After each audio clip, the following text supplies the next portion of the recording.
Hello everyone. Before all, let us introduce ourselves. My name is Sani Finarusda and my partner Valencia Fina. And today we are going to talk about something that affects every single one of us here in Indonesia, that is the weakening rupiah. In May 2026, the rupiah hit a historic low of 17,513 rupiah per US dollar, the weakest has ever been in the recorded history. That's not just a number on a screen, it's a fact, the price of your food, your electricity bills, and your country's future. So today we're walking to you through the cause, the impacts, and what the government is doing about it. So firstly, let's look at the data.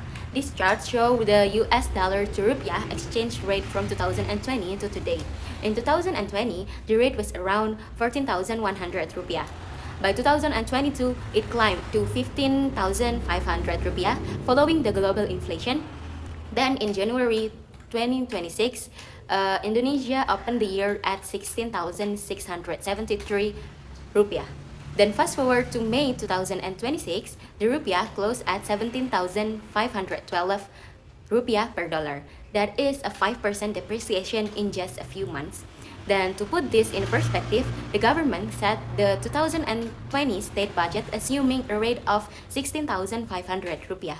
Then we are now more than 1,000 above that, and according to Indonesian Finance Ministry, every 100 rupiah deviation widens the fiscal deficit by around 800 billion rupiah. Do the math, we are talking trillions of rupiah in extra pressure on the national budget. So the next is, why is this happening? There are two groups of causes. The first is the external causes and the second is the internal causes.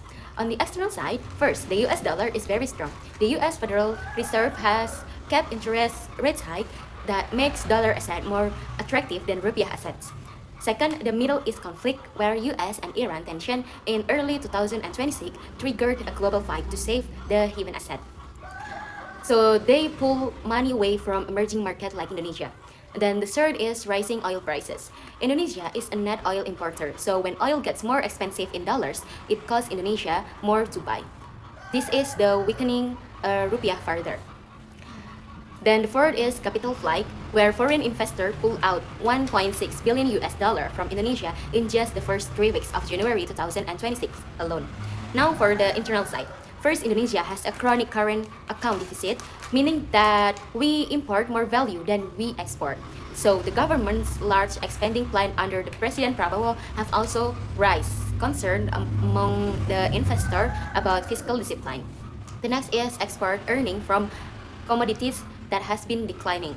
Then Bank Indonesia 150 basis point of rate cuts between 2024 and 2025 made rupiah asset less attractive to foreign investor. So in short, external shocks hit a domestically vulnerable economy. What does this mean for Indonesia? 6 key impacts. 1. Inflation. Annual inflation rose to 4.76% in February 2026, the highest since March 2023. A weak rupiah makes imported goods more expensive and that costs get passed on to consumer. 2. Industry. Nearly 70% of raw material in Indonesia's manufacturing sector are imported. So, when the rupiah weakens, production costs rise, profit margin shrink, and companies may cut job of price. 3. National debt. Indonesian foreign currency debt automatically becomes heavier in rupiah terms. Every depreciation adds to the debt service burden. 4. Energy subsidies. Because Indonesia imports oil, a weaker rupiah means the government must spend more on fuel and electricity subsidies, creating further pressure on the state budget. 5. Investment. Capital outflows of $1.6 billion in January alone saw investor confidence is weakening. The Jakarta Composite Index is under pressure. 6. Society. The people who suffer most are low-income households who spend a higher proportion of their income on imported goods and food. The weakening rupiah literally reduces their purchasing power. Now, let's look at what the government and Bank Indonesia has done. This is a policy timeline. Back in late 2024 and early 2025, BI cut interest rate by a total of 130 50 basis points to stimulate economic growth, bringing the rate down to 4.75%. However, this has also made the rupiah more vulnerable. In January 2026, as the rupiah began falling, BI held the rate at 4.75% for a fifth consecutive meeting to prevent further weakness. In March 2026, BI intervened directly in the foreign exchange market, buying rupiah in the spot market and the NDV market to support the currency. In April, BI introduced new rules to limit currency speculation. Then came the decisive moment.